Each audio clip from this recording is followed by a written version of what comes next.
नमस्ते। हमारे साप्ताहिक कार्यक्रम अशोक वानखेड़े साहब के साथ बातचीत में आपका स्वागत है। अशोक भाई, बहुत कुछ इस देश के लिए अजीब सा हो रहा है। बीजेपी एक बार कही थी 400 से ज्यादा सीटें दे दो, हम संविधान बदल लेंगे। अब एक बीजेपी ने नया काम ये किया है कि उस संविधान को ही मैनिपुलेट ऐसा करते हैं कि वो मालूम नहीं क्या क्या करना है।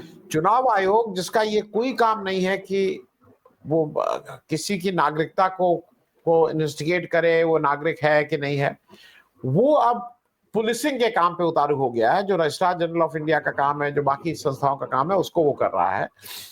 और बिहार में एक पायलट प्रोजेक्ट की तरह, हालांकि पायलट प्रोजेक्ट मेरे हिसाब से हरियाणा और महाराष्ट्र में एक पायलट प्रोजेक्ट हुआ था चुनाव आयोग द्वारा, एक नया पायलट प्रोजेक्ट लेके आए हैं जहां पे वो 8 करोड़ मतदाताओं में करीब 4.5 करोड़ मतदाताओं का पूरा सर्टिफिकेट, मतलब नए उनके उनका और उनके माँ बाप का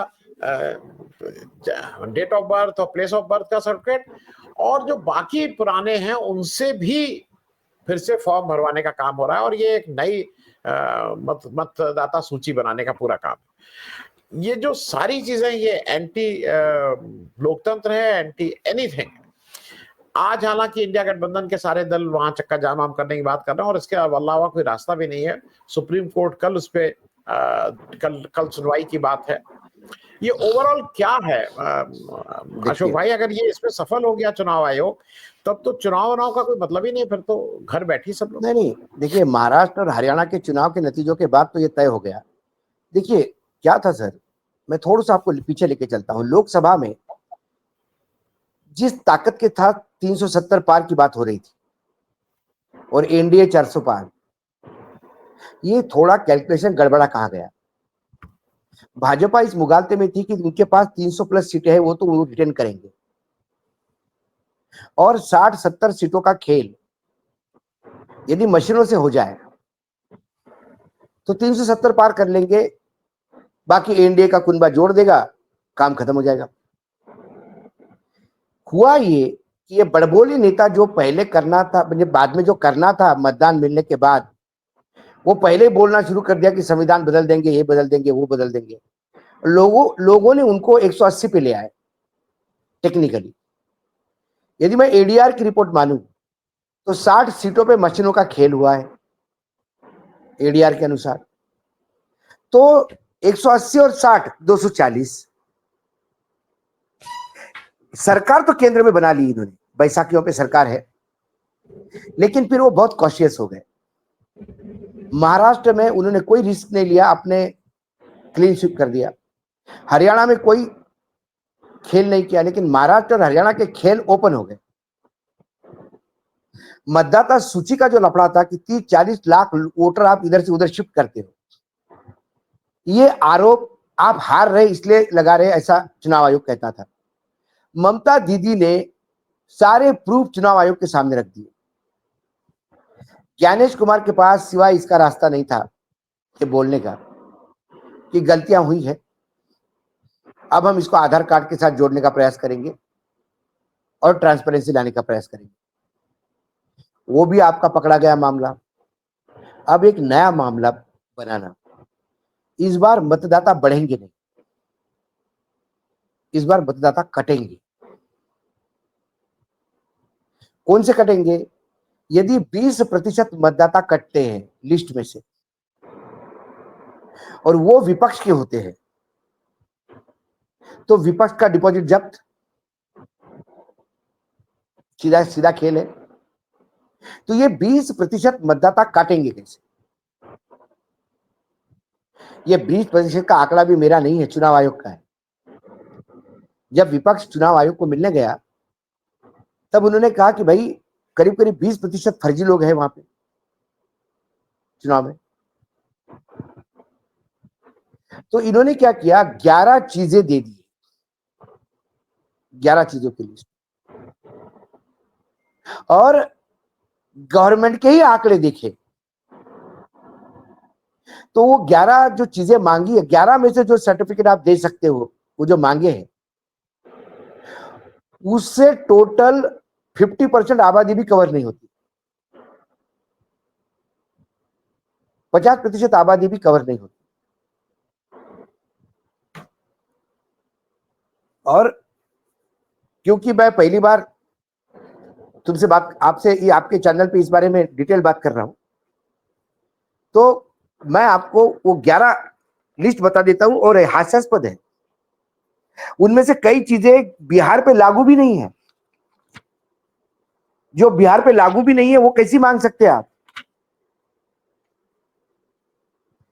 पहला है, केंद्र या राज्य सरकार के आप एम्प्लॉय हो या पेंशन लेते हो तो वो कार्ड वैलिड होगा, वो आप जमा कीजिए, आपको हम मतदाता मान देंगे। टोटल 20,49,000 केंद्र और राज्य के एम्प्लॉय है बिहार में। 7,80,00,000 वोटर है। उनमें 20,49,000 लोगों के पास ये सर्टिफिकेट मिलेगा आपको। फिर 1 जनवरी 1987 के पहले भारत सरकार का पहचान पत्र, भारत सरकार ने कोई पहचान पत्र जारी नहीं किया। जन्म प्रमाण पत्र, बिहार का आंकड़ा बताता है कि बिहार में 7,13,000 लोगों के पास जन्म पत्र प्रमाण पत्र है, बाकी के पास नहीं है। जो 2007 में बच्चे जन्मे हैं, जो अब वोटिंग लायक हो जाएंगे, उनमें करीब करीब 2.4%, 2.4% के पास ही जन्म प्रमाण पत्र है। ये सरकार के आंकड़े हैं, मेरे नहीं। उसके बाद पासपोर्ट मांग रहे हैं। 24 लाख लोगों के पास पासपोर्ट है पूरे बिहार में।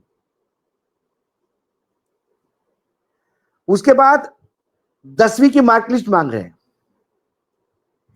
बिहार में 18 से 40 आयु के लोग जो है अभी वर्तमान में, उनमें से 45% बच्चे ने 10वीं की नहीं है, ड्रॉप आउट है। स्थायी निवास पत्र बिहार में लागू ही नहीं है। वन अधिकारी का पत्र कि ये यहां का है, तो 2011 की जनगणना के अनुसार 1.3% वनवासी है, और उनमें से भी 20% के पास भी कार्ड नहीं है। जाति प्रमाण पत्र,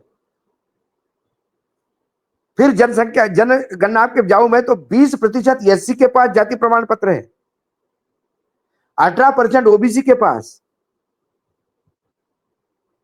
उसके बाद आ जाइए परिवार रजिस्टर, यह बिहार में लागू नहीं है। एनआरसी, यह बिहार में लागू नहीं है, सिर्फ आसाम में लागू है। और भूमि और घर आवंटन का सर्टिफिकेट, वो बिहार में नहीं है। मुख्य रूप से आधार कार्ड, मनरेगा जॉब कार्ड और राशन कार्ड, ये तीनों भी इस 11 की लिस्ट में नहीं। जबकि 2021 में पीपल्स रिप्रेजेंटेटिव एक्ट में अमेंडमेंट करके चुनाव आयोग ने आधार कार्ड मतदाता पहचान पत्र के साथ जोड़ने की बात कही थी। 2025 तक नहीं जोड़ पाए। ममता दीदी ने जब फर्जी मतदाता कैसे रजिस्टर हुए बंगाल में, और जब उसका पूरा कच्चा चिट्ठा खोल दिया, तब ज्ञानेश कुमार जी ने कहा कि हम अब आधार कार्ड जोड़ने का प्रयास करेंगे। जब आप खुद ही आधार कार्ड जोड़ने की बात करते हैं, तो फिर आधार कार्ड को अधिक प्रमाण पत्र क्यों नहीं मानते? इसके बाद जो सबसे मजाकिया बात हो गई है, चुनाव आयोग ने कहा कि हमने 36% लोगों ने फॉर्म जमा कर दिए हैं। 7,80,00,000 लोगों में से 36% लोगों ने यह फॉर्म भर दिया और प्रमाण पत्र भी बना दिए। तो कुछ लोगों ने इस पे आरोप लगाते हुए कहा कि आप इस 36% का ही सत्यापन करवाइए। चलो, जो 36% आप आए, आप बता दीजिए किसने कौन सा सर्टिफिकेट दिया। उसके बाद इंडिया टीवी की रिपोर्ट है आज की, वो बोलते 46% हो गया, अब 36 नहीं। इन्होंने कहा कि ये काम करने के लिए इतने बीएलओ लोग लगाए और 1 लाख वॉलंटियर। अब आनंद जी, आपने तो राजनीति हमसे भी बहुत पहले से देखी है, आप दोनों साइड से रहे हैं टेबल के। मुझे बताइए, 1 लाख लोग आज के डेट में किसी भी रैली में इकट्ठा करने के लिए राजनीतिक दलों के टाके ढेरे हो जाते हैं, बिना विज्ञापन दिए, बिना अनाउंसमेंट किए, बिना कोई ड्राइव चलाए। चुनाव आयोग को 1 लाख लोग कहां से मिले? और इंडिया टीवी ने उसको 4 लाख बताए, 4 लाख वॉलंटियर्स काम कर रहे हैं। आप बाकी लोगों को छोड़िए, इन 4 लाख लोगों का ही डाटा बता दीजिए, नाम बता दीजिए। ये आपने एक सूची बनाई, जिस सूची में से 20 से 25% आपको डंप करने हैं मतदाता। वो आरजेडी के होंगे, कांग्रेस के होंगे, लेफ्ट के होंगे। उसके लिए आपको एक मतदाता सूची बनानी है, आपने बना ली। अब वो जो ड्रॉप आउट है उनको जस्टिफाई करने के लिए 1 महीने की नौटंकी है ये। उसके बाद उन्होंने 7 जुलाई को एक एक विज्ञापन जारी किया अखबार में। उसमें एक पैराग्राफ में ये कहा गया कि आपके पास इनमें से कोई भी सर्टिफिकेट नहीं हो तो भी आप फॉर्म भरें। तो सोशल मीडिया पे खबरें चलने लगी, अब बगैर सर्टिफिकेट का भी आप फॉर्म भर सकते हैं। शाम तक चुनाव आयोग ने यू टर्न ले लिया, उन्हें कहा कि भ्रमित मत करो, सर्टिफिकेट तो लगेगा।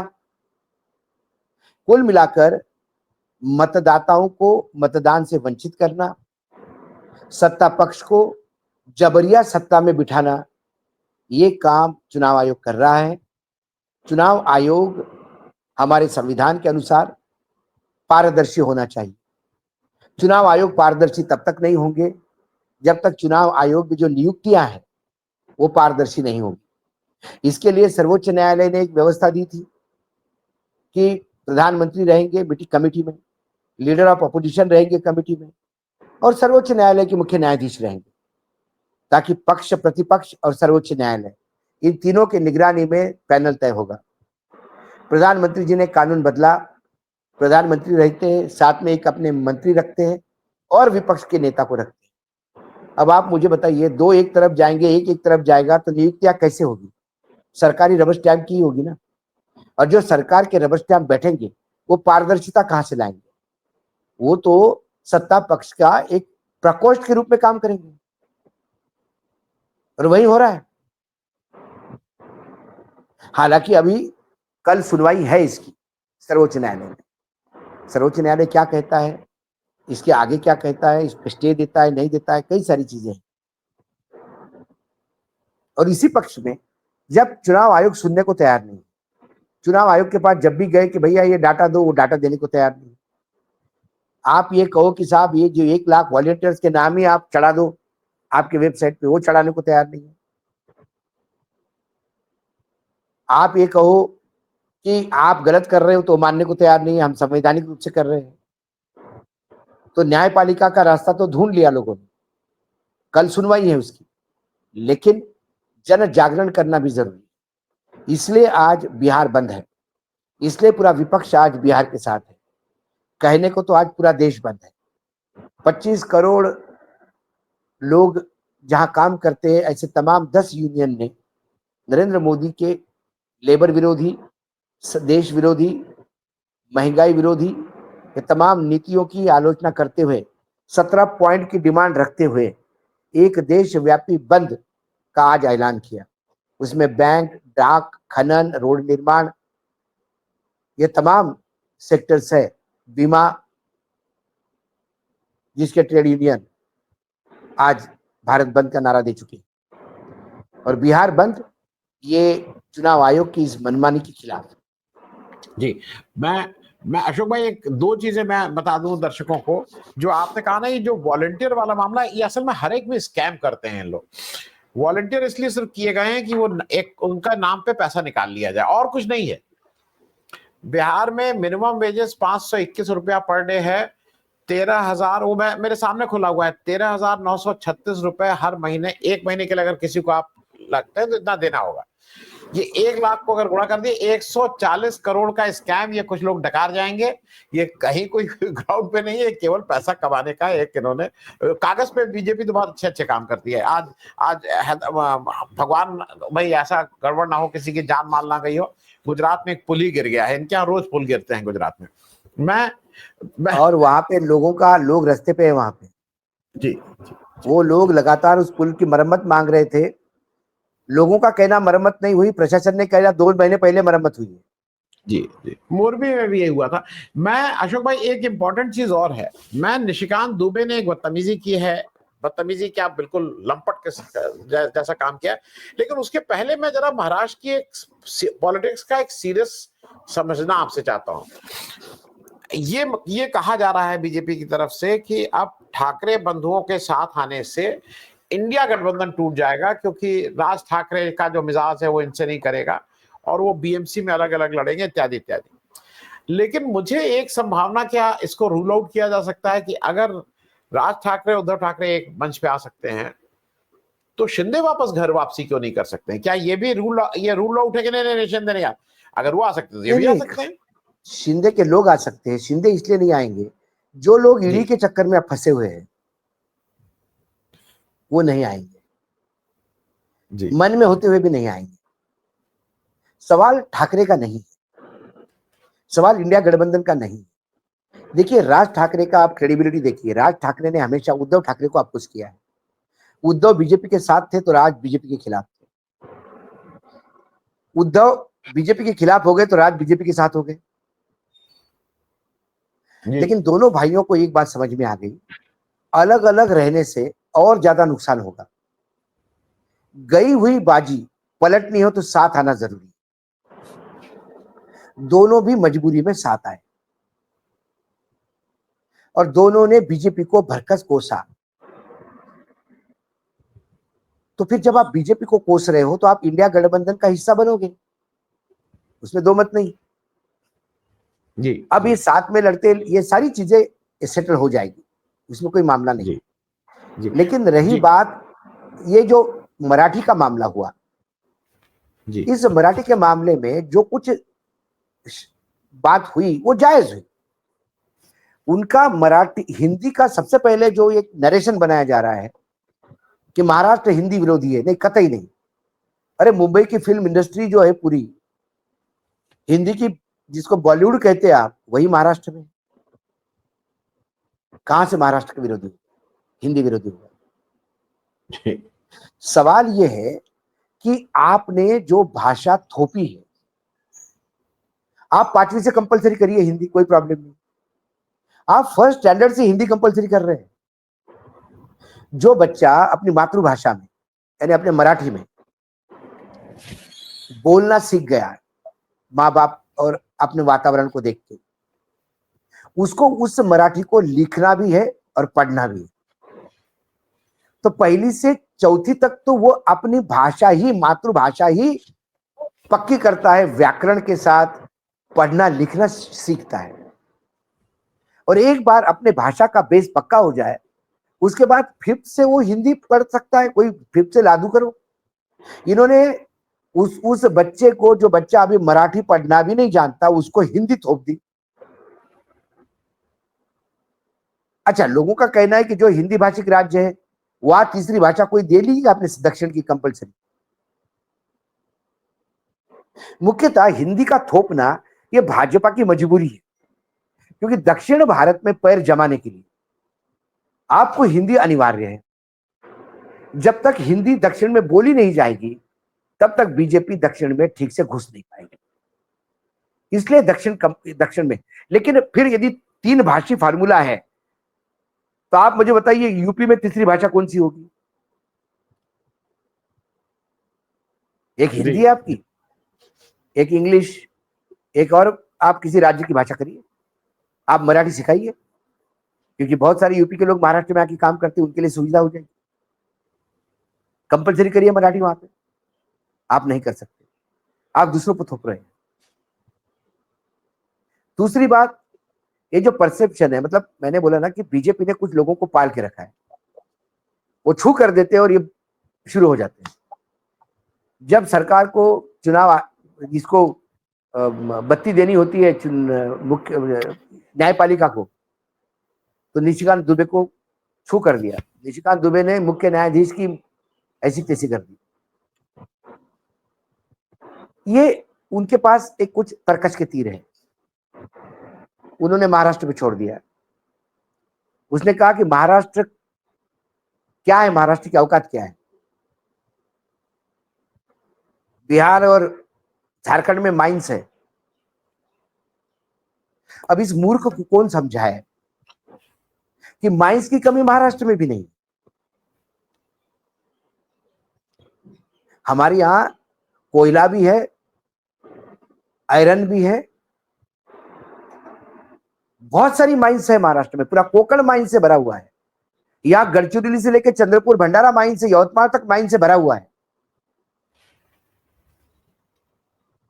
उन्होंने कहा कि बड़े बड़े उद्योगों के हेडक्वार्टर है, लेकिन उनका कोई महाराष्ट्र में नहीं है। अब इस मूर्ख ने कभी झारखंड से बाहर आता नहीं है और ये अपने वलय से बाहर आता नहीं। घूमने फिरने जाता तो रिसोर्ट और विदेश में यात्रा करता है। इतना मेरे साथ महाराष्ट्र में घुमाए तो मैं उसको बता दूं कि टाटा के कितने एस्टेब्लिशमेंट महाराष्ट्र में, बिरला के कितने एस्टेब्लिशमेंट महाराष्ट्र में, कितनी फैक्ट्रीज उनकी महाराष्ट्र में। महाराष्ट्र सबसे ज्यादा रेवेन्यू देने वाला राज्य है। महाराष्ट्र में सबसे ज्यादा निवेश होता है विदेशी।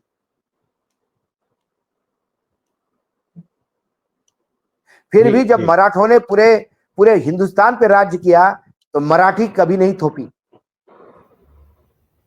एक समय आया था कि बंगाल से लेके कटक से लेके अटक तक, अफगानिस्तान के, और दिल्ली से लेके नर्मदा दक्षिण तक भगवा ही भगवा था मराठों का। लेकिन मराठों ने हर भाषा की इज्जत की है। मराठी किसी पे थोपी नहीं।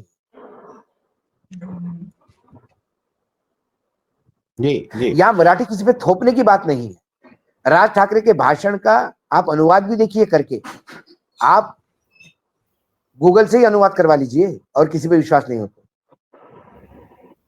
उसने कहा किसी को मराठी नहीं आती तो मारने की जरूरत नहीं उसको। कोई बैंक का अधिकारी है बेचारा, जीवन भर कर्नाटक में रहा, उसका मुंबई में ट्रांसफर हुआ, कहां से मराठी बोलेगा वो हिंदी या इंग्लिश ही बोलेगा। हाँ, लेकिन कोई मराठी को गाली देगा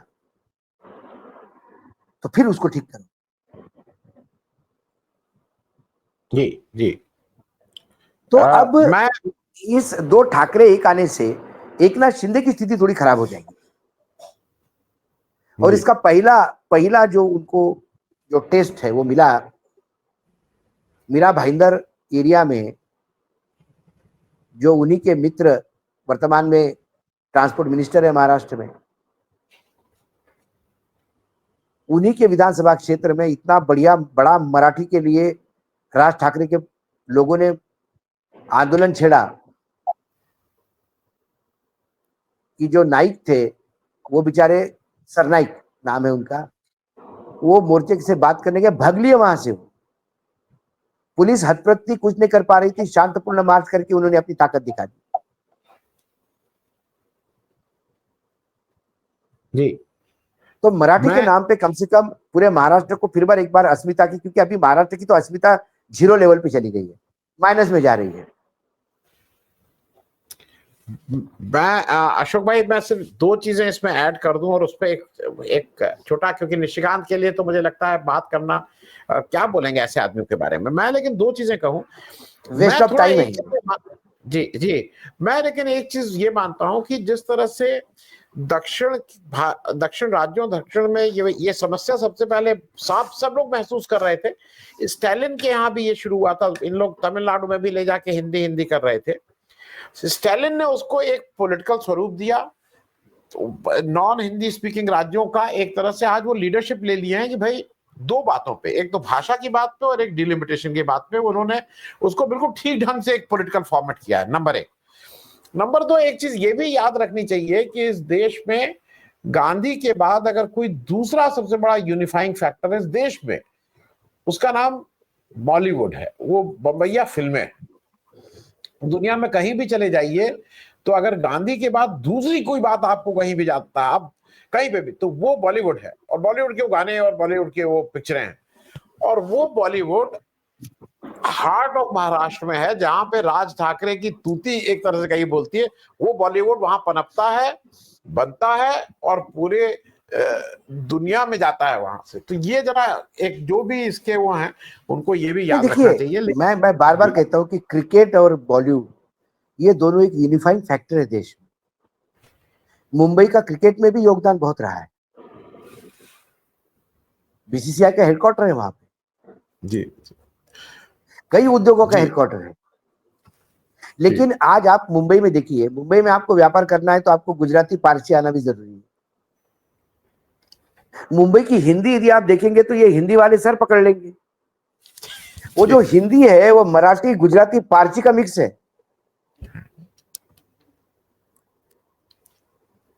किधर जी जी जारेला किधर आरेला, क्या मंगता है क्या मंगरेला। जी तो मुझे लगता है कि कोई भाषा का विरोध कोई नहीं करता। और एक बार लाइक इसमें कह दूं कि अटल बिहारी वाजपेयी जी प्रधानमंत्री थे, उनके कैबिनेट में राम नाईक मंत्री थे, यशवंतराव चौहान की जयंती थी और वीपी हाउस के जो उस हॉल में प्रोग्राम था, प्रधानमंत्री स्वयं आए थे। तो राम नाईक ने अपने उद्बोधन में कहा कि आदरणीय प्रधानमंत्री जी बहुत अच्छी मराठी बोल लेते हैं। तो मैं चाहता हूं कि आज के उपलक्ष्य में वो मराठी बोले तो बहुत अच्छा आनंद होगा। सबने तालियां बजाई। जब अटल जी आ गए तो अटल जी ने कहा कि हिंदी मेरी माँ है तो मराठी मेरी मौसी है। मराठी में अच्छी बोल लेता हूं, इसमें कोई दो मत है ही नहीं। पढ़ लिखता हूं, लिख लेता हूं, लेकिन मैं देश का प्रधानमंत्री हूं। मेरे मुंह से निकला हुआ कोई भी शब्द का यदि अनर्थ हो गया तो बहुत बड़ा अनर्थ हो जाएगा। और मराठी बोलने वाला तो बोल देगा, समझने वालों को भी समझना चाहिए, क्योंकि मराठी बड़ी क्लिष्ट भाषा है। और उन्होंने उदाहरण के तौर पे बोला का एका इमारतीवर लिहिले होते वरचा मजला खाली आहे। और सब ने जोर जोर से हंसना शुरू कर दिया। उन्हें कहा था एक इमारत पे एक नोटिस लगा हुआ था, बड़ा बड़ा बोर्ड लगा हुआ था, वर्षा मजला खाली है, ऊपर की मंजिल खाली है। अब मराठी में खाली शब्द के दो अर्थ है। खाली मतलब वैकेंट है, किराए के लिए उपलब्ध है, और दूसरा खाली मतलब नीचे है। तो ऊपर का मंजिल नीचे है, म्हणे मग काय होईल, वरचा मजला खाली आहे, काय कराल। खूब जोर से हंसे, इसलिए मैं हिंदी बोलूंगा। तो भाषा का अपना, मराठी में भी ऐसा जरूरी नहीं कि जो पुणे में बोली जाती है वो विदर्भ में बोली जाती। मराठी में भी कितना है, आप थोड़ा सा पुणे से लेके आप थोड़ा कोल्हापुर की तरफ, सातारा की तरफ जाएंगे तो एक रांगडी मराठी मिलती। सिंगुलर में बोलते रहे, काय चाललंय, काय करतोय, सीएम आलो वाटतोय, मतलब सीएम को भी सिंगुलर में यूज करेंगे।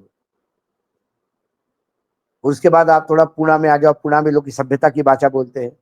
आप थोड़ा नासिक की तरफ जाओ तो ऐरानी की भाषा ऐरानी शुरू हो जाती है। आप खानदेश में जाओ तो वहाँ खानदेशी भाषा है।